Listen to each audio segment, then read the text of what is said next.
that there's been others too that have kind of followed that same thing.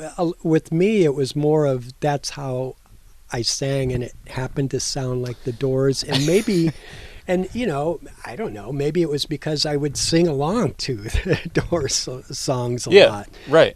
So I just got into that habit, but that's just the way it was. It was natural to me. Yeah, do you ever wonder, like, if... Right, like, is it just, like, through osmosis that... Was this the way you were going to sing no matter what? Or because you listened to Jim Morrison and you, like, sang along to the Doors, you sort of naturally absorbed that style? Or I think it was a combination of it. Yeah. It was just something that came easy to me, or it was an easier... because I tried different, what was the, there was that, fortunately for a very short period of time, at least the way I think about it, John Lydon with the Sex Pistols. It was like, there was like, for a year, or maybe even a little longer, every friggin' punk band I went to go see had a singer that that was mimicking Johnny Rotten, and I go, I don't want to do that. It's almost like you're trying to imitate him or something. I don't know, but in my case, it was just an easier way for me to. It just seemed to fit. It flowed more natural with me. And there's no way I was ever, on par with Morrison as far as his vocals. But for me, it was just it's just how I sang. It's just how it came out. Now, and again, that might have been influenced a bit too by over the years by singing to him. And not that a person can't have. Like we both, and I'm sure like we both have like pretty expansive musical interests. Like they're not confined to like one genre or like one style. But to like compare, just for like the purposes of conversation, like to compare the Doors and the Byrds, like musically there's similarity. Like, or I guess even like. Well, maybe there's even more like sonic similarity to the Animals and the Doors. Yeah. Like similarly, like darker sound overall. Mm-hmm. Yeah, I mean like keyboards taking like center stage as far as instruments go for the most part. Like basically like the primary lead instrument. But like singing wise, the Byrds are like so restrained that and maybe that's because their like focus is like harmony and like keeping harmonies like so. I mean that's one of their. That's one of the appeals of the Byrds is that like they're just like it's like the like most perfectly sculpted harmony. Yeah, I and of course you had the Beatles, right? Before that with the harmonies, and then the Byrds, and that caught me. Any band that had harmonies like that, I was in. Yeah, I really liked, unless they were just everything else about them was terrible, but and they just had that, but. Oh my gosh, there's so many bands with harmonies that you could run through. I mean, it's funny. Just off the top of my head, the Cowsills hit me. They were harmony. They were almost considered kind of a bubblegum, Partridge Family, kind of thing. In fact, the Partridge Family was based on the Cowsills. Oh, okay. But gosh, those harmonies were just exquisite, just like heaven, Yeah, and that's actually one sort of sonic thing that, as I've gotten older, I've almost been like desperate for. Like I'm like making up for lost time, like not having listened to that type of singing before. Where I think like at another point in my life I would have totally shunned it as like bubblegummy kind of. Mm-hmm. Like there's not a lot of substance to it. It's just sort of like I don't want to listen to like pretty Yeah. stuff. I want to listen to like what's like the hardest, most you know like most like antisocial sort of sound that I can hear. That was like Yeah. my. But then like I don't know if this happens to everybody, but at least for me, like as I've gotten older, it's like like pop music of most varieties like has its universal appeal because it is just like it just seems like perfectly sculpted to just be like the like prettiest piece of sound. And it just and I love it when it just happens naturally. Yeah.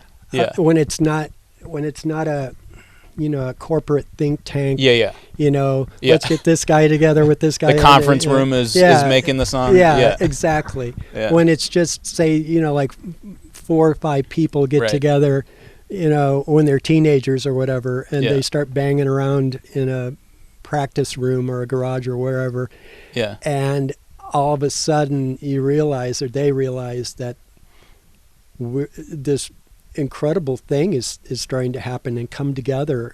The harmonies of two or three of the singers, just everything Yeah. is special. And I think, of course, you realize it at that moment. Yeah. You go, oh, well, we're just not making some racket here. We're Yeah. actually, we're onto something here. And Yeah. that's, the magic. That's what I really love, is when that just, and I don't see new bands hardly at all. I mean, it's just my age. I just don't get out that much anymore. But I used to love that when you would go see a new band, and you could tell that they were just, it's only like not their first show maybe, Right. but they're very early in their development, and you can tell that there's something going on there, Yeah. and that it's going to be something really beautiful and big and wonderful in another year or two, Yeah. and that kind of thing. And I think in my case, having witnessed and been a part, lived through these different decades of music, Yeah. and these genres that come across. And I was trying to, the other day, when we were talking about doing this show, I was trying to think, how many have there been? And when was the last time I felt like there was something really special going on? And I think, because the fact that I don't get out that, it's just, I don't get out that much anymore. I always buy tickets to the Stone Church, in Brattleboro, and I go, I'm going to go. And then I don't go, Yeah. I mean, I do that sometimes too. Like you're not. I feel good, I'm supporting Right. the Stone Church, but, Right. I think there were 3 shows like that last year where I Yeah. bought tickets and then I didn't end up going. I wanted to go see Thus Love, Yeah. and I didn't go, just because, I'm feeling cranky, old, tired thing, but, Yeah. I mean, staying at home. but is I pretty know great. it's still out there. I know that, that there's still magic going on. I live vicariously through people such as you, Yeah. mentioning, like you just said, you were up in, Troy, Yeah. New York the other. Yeah. And as soon as you said that, I go, oh God, I remember we could just, on a Monday night, no less, Yeah. I mean, just go see it was a pretty tired Tuesday, but our two. Yeah. yeah, Okay. no. I mean, like Monday night, but like right. And you then know, the next day, I like got back like a little after 1 or something, and I'm like I'm not the biggest night owl, so. Yeah. But yeah, I mean, it was worth it. And I've like, I've gone to a lot of concerts where and I know this is like sort of part of the like architecture of like booking a show where like, you know, the headliner like pulls people in, but you're sort of like crossing your fingers behind you that like I'm gonna see an opener that or it's happened for me quite a bit where like I've seen an opener where I'm like, I don't even know if I'm gonna stay for the headliner because like I feel like I saw the band that I needed to see. In the opening band. Yeah. They were so good. Yeah, Yeah. and like, you know, most of the time I've already seen the headliner because I'm, you know, that's just like who's pulling me to the show or something like that. But that feels like a really great experience where one of the openers is like, you know, all right, well, if the headliner's having like an off night or something and like doesn't live up to whatever standards I might have that night, like at least I made this concert worth it because I like found out about somebody new who I can obsess over for the next month, you know? Yeah. And in my case,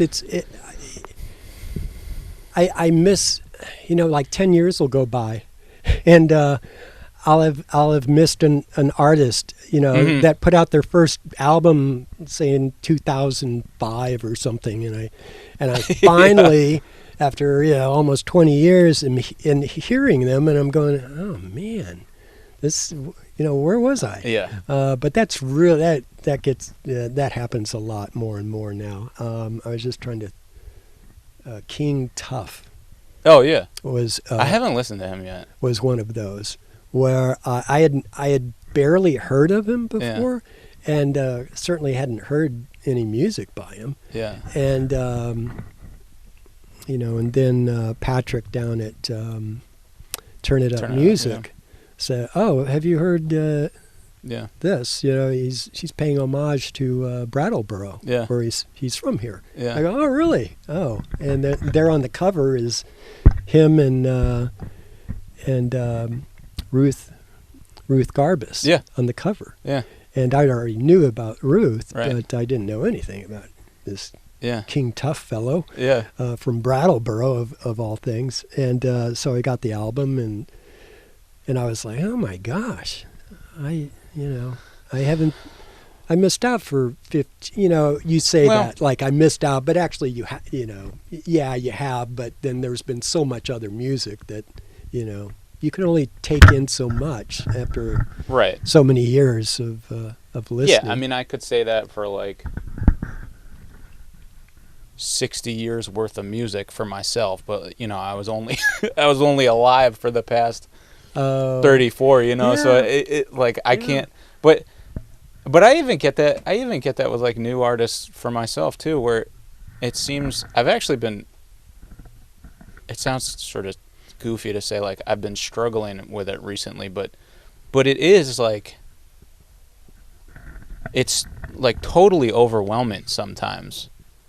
To me, the amount of music that's available, the amount of potential new music I have to find out about, that like,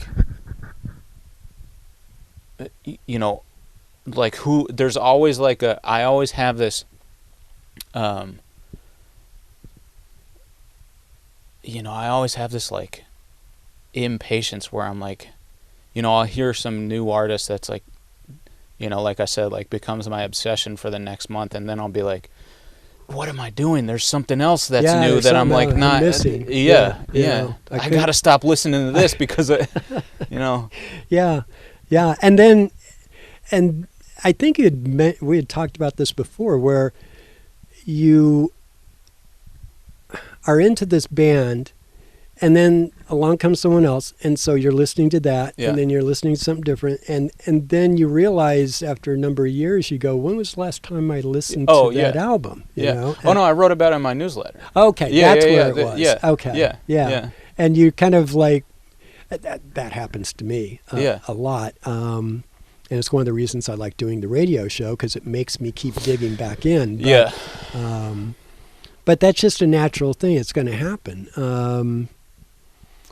And, you know, in talking about all these different genres that I've gotten into over the years, you know, from from the early days of KXOK radio when I was a kid. The San Francisco Summer of Love music with all the bands and sub bands and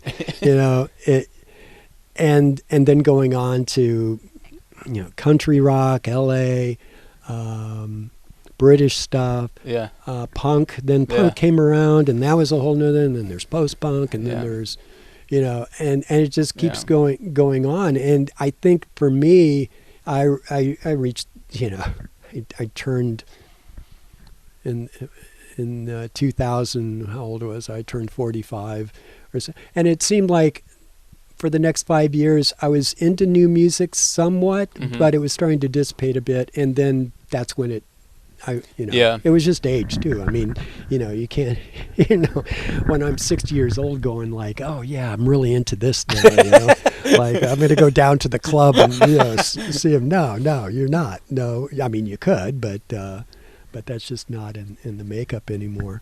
So now I am 68 years old and, I'm still rediscovering some new stuff. You've kind of got me going a little bit on that.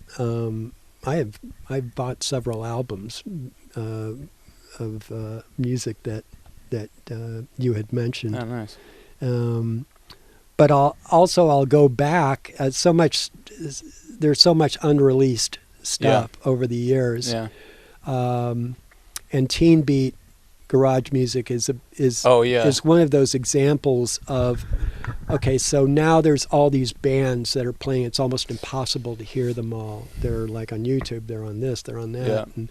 And that was true too back in the 60s. All these reissues of compilations of teen beat bands. I'm still hearing stuff from 1966 that I've never heard before. Yeah. That never got out. That was never. Yeah, you played, what was that song you played on your show one time? And I told you it reminded me of the Nirvana Unplugged version of, or just in general, it reminded me of About a Girl, the Nirvana song. Oh, yeah. I can't even remember what. I'd have to look through my list again. But that stuff, now this is like me being like, oh, I should have like poured more energy into learning about that when you told me about the teen beat stuff, because I like was super captured by that song, and then you explaining that it was part of this whole sort of scene or like sound. I call it the Sears catalog Silvertone.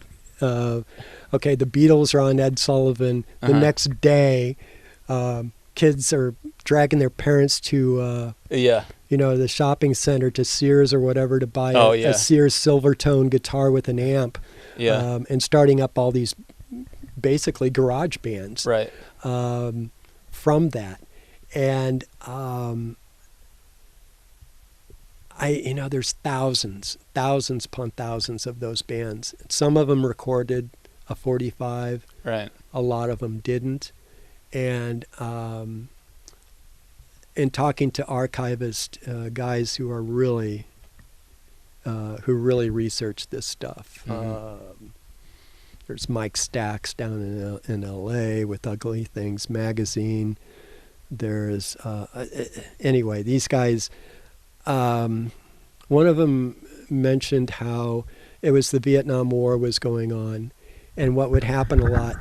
These young bands would be going, they'd be playing their hometowns, regional, all over the country, maybe cut a 45, maybe not. Yeah.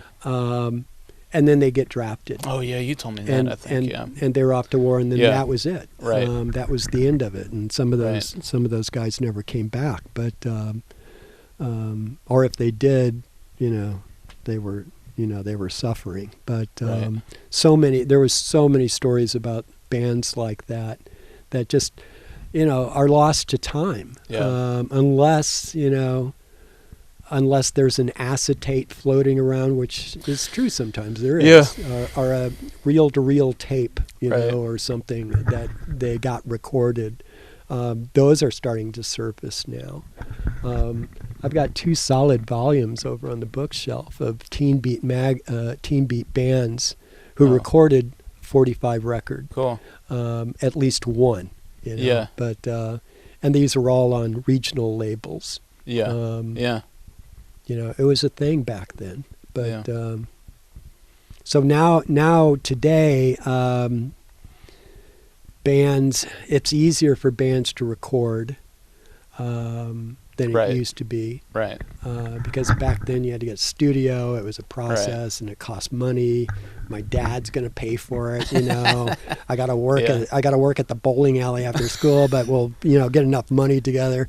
They'd pull their money together and buy like a used hearse, or something, or a schlep all van. the Just equipment schlep around, all yeah. their equipment to these teen dances every weekend. Yeah. And it was quite a deal. There was that Tom Hanks movie, Oh, That Thing You Do. That Thing You Do. Yeah. It was a kind of glossy depiction of that, but for the most part, it was somewhat accurate. In depicting what those kids were going through back then. Right.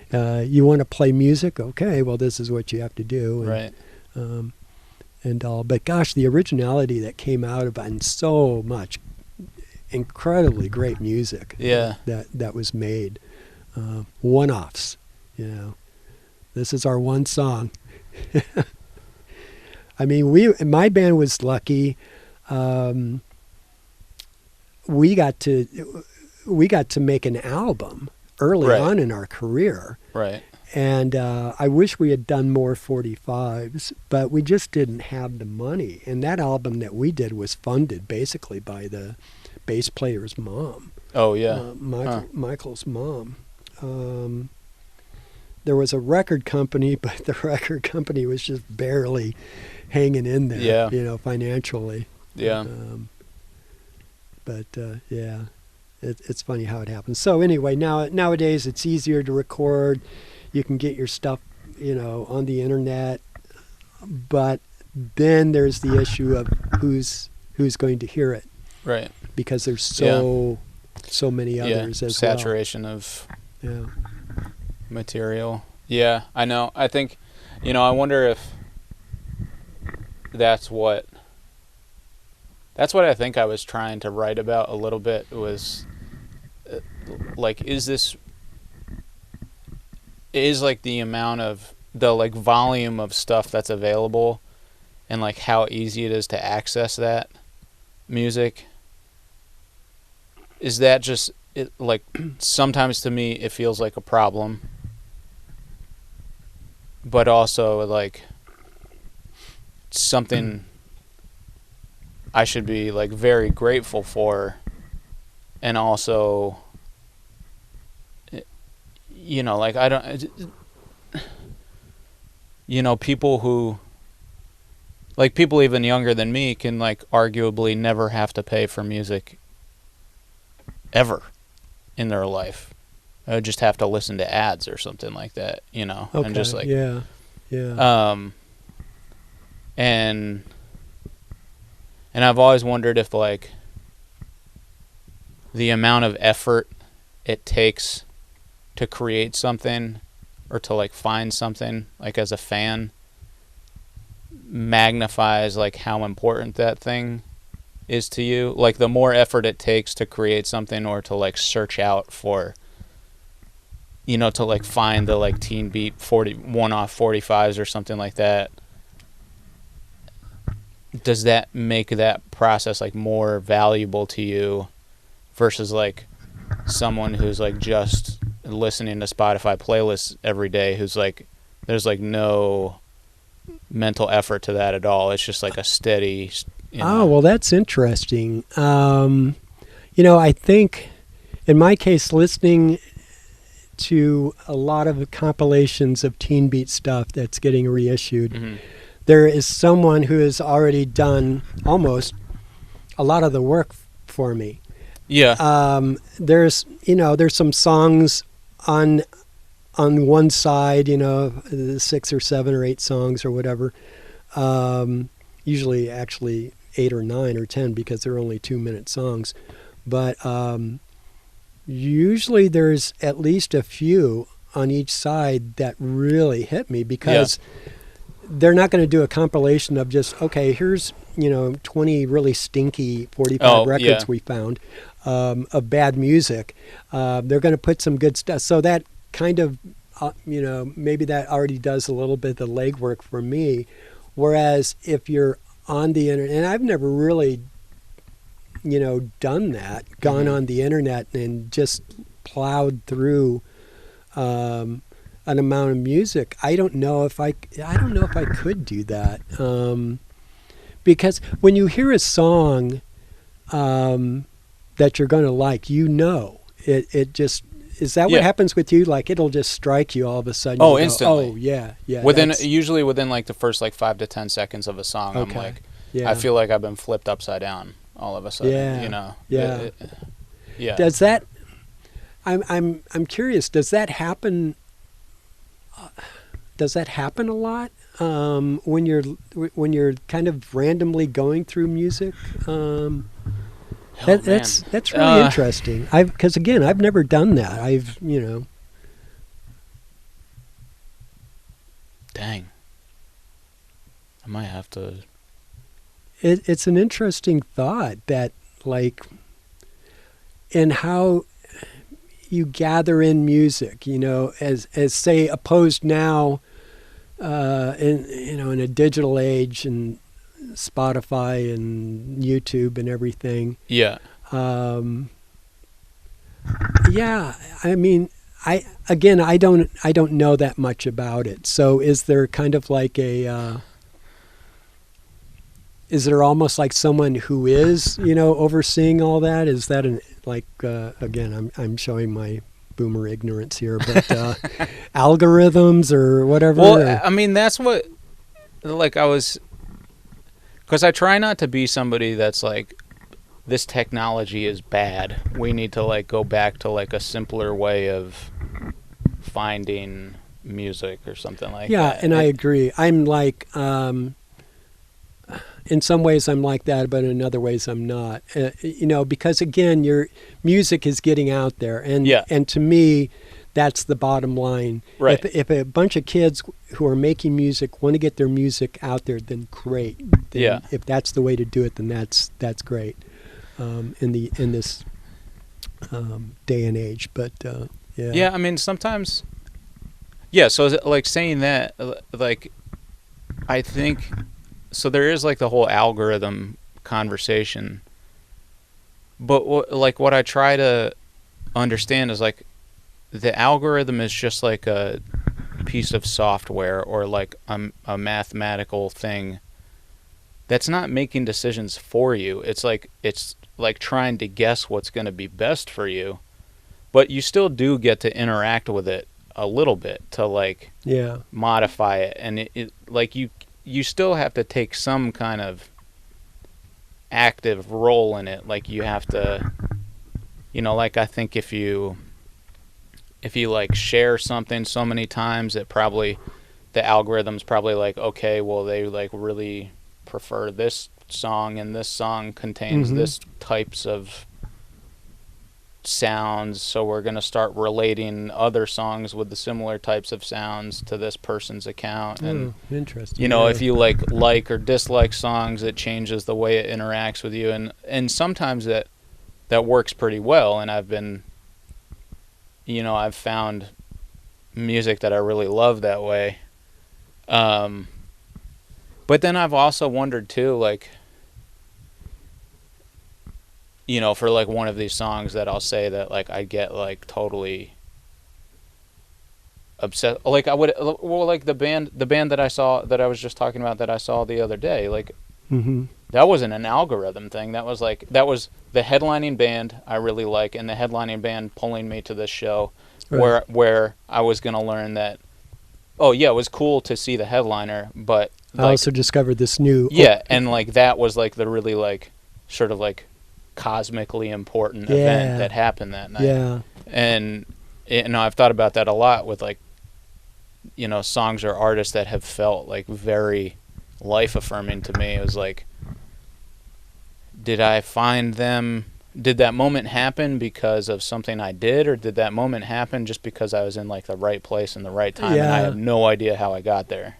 Yeah, I think that's the case. I mean, because I remember that's how it used to happen with me. I would go see a band, when I've seen bands back in the day, and then there'd be like an opening band or the second band on there Yeah. I'd never heard of before, who Yeah. was like, oh my gosh, these guys are really good. Yeah. Kind of thing. So I think it's, I don't know. Is it like having a giant roulette wheel, Yeah. with, a micro inch of slots, Right. with how many can you fit on there? Right. I don't know, several thousand, and spin it, and it hits this band. Oh, I like those guys, or I don't know, I don't like those guys, or whatever. I think Yeah. it's just by chance, Yeah. isn't it? I think I'm leaning on that side more and more. Like I've tried to make like a science of it sometimes, and like tried to sort of like engineer, circumstances where music will like hit me intensely. But I think more and more now I'm just gonna sort of be like hands off with it and like see what comes into my Yeah. life, and Yeah. not really try and like over analyze why that's happening, Right. but yeah. just like have some gratitude for the fact that it was as Yeah, well, I'm envious of your of your Monday night story of your going to that's to me is when stuff happens, Yeah. and if you hear something new, especially an opening band that you really like, that's really, Yeah. that is just that, that's magic. That's yeah the whole deal right there. Yeah. Is and it is by chance. I mean, I can't remember them, but I'm sure there's been shows I've been to where it was like, oh my God, it was just total. All four of them were, Yeah. The band I went to go see was having an off night, and the other three stunk, Yeah. or whatever. Yeah. Not stunk, but just weren't up my alley. Yeah. That brings up another point too. I always talk about bands that are guilty pleasures. Yeah. You Oh, know? yeah, yeah, yeah, You know? yeah. Like I love that topic. Yeah, I like this band. I'm not telling too many of my friends though. Yeah. It's like my AC/DC thing, where I only like AC/DC of the Bon Scott era, and it has to be live. So therefore, it was recorded before 1980. So it's like 74 to 77 AC/DC recorded live. And then after that, it's like, nah, I'm not even going to bother, But anyway, guilty pleasures like that. And there's also, on the opposite end of that, there's bands that are very popular and well loved, but you don't like them, Right. And I've a few of those as well. And it's kind of like the same thing. It's like, what? You don't like, you don't like The Who, or something like that, Yeah. or Led Zeppelin. I'm notorious about Led Zeppelin. That kind of thing. I remember, music is such a personal thing. And I always go back to this ridiculous, and I wish I could get it out of my head, but this ridiculous, useless it wasn't an email, it was a comment thread on some music site, and this is like about 20 years ago or 25 years ago. And I was having a conversation with a guy who insisted that the band Train, Yeah. was a better band than the Beatles. And and I, That's strong. yeah, and at first I thought, you're pulling my leg. You're just trying to get something going here. But Yeah, he was yeah. serious. Yeah. And I was going, wait, which Train are we talking about here? Are we talking about the early Train stuff or Yeah. that later Train stuff, which is awful. awful? Yeah, exactly. Yeah. I had a friend of mine. She loved Train early on, Yeah. San Francisco, and then they I don't know. They wanted to make more money, or what was the Yeah. deal? I don't know. But and then she goes, "Oh my God, I can't stand them now." But anyway, this guy was going, "No, they're better than the Beatles." Yeah. I was going, "Okay, well, it's all a personal reflection." But that one, like you said, is pretty strong. Yeah, and I've tried more and more too to understand that I used to have like really, and probably still do have like sort of, not sort of, like objectively irrational opinions about some bands for like no particular reason. I'll just like have an opinion for the sake of, I just won't. Like I actually went through like, I was really stern in like the Beatles mean nothing to my musical influence for a while. And that was only because of like some people that I was friends with at the time were like definitive that like, most modern music owes everything to the Beatles, and I was like, I was just not going to stand for it. I wouldn't have if I was the same age too, I'd be going, "What?" Yeah. Kind of thing. And then that was like, that probably wasn't very good. Thankfully, like life is long enough to where you can like change your opinions on things. Yeah. Because now I understand that, like I can like a band without having this like stupid emotional baggage of like the other people that listen to them. Mm-hmm. And I can like develop my own relationship with the Beatles that doesn't have to be about like, I don't have to make all these claims that like they influenced, all the, like power pop of, which is probably true, that like a lot of power pop bands in like the 80s and 90s like owe quite a bit to the Beatles or to the Beach Boys or what. And to be able to finally, so I sort of deprived myself for a little while of like, well, what is it that I can find about the Beatles that I can appreciate? But I just sort of like wrote it off as like something I'm not gonna pay attention to just because I like didn't like opinions that other people had.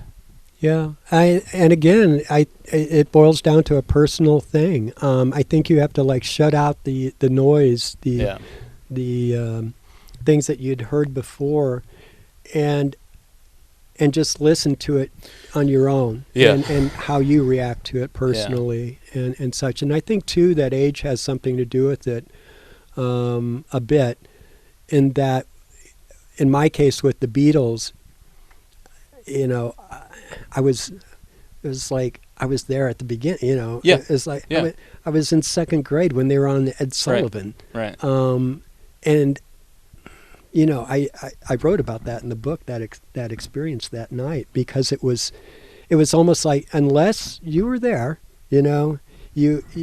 it's hard to understand what the Beatles meant at that time. Yeah. And how they completely turned everything upside down. It was just so exciting and so new. It was like a band from England, England. What came out of England before that? Cliff Richard, or something. I don't know. And then all of a sudden, then there's all these other British bands, right behind them. Or right with them. Yeah. But anyway, it was like, it turned the whole world. I remember when we watched that on Ed Sullivan that night, my dad ruled the TV on Sunday nights.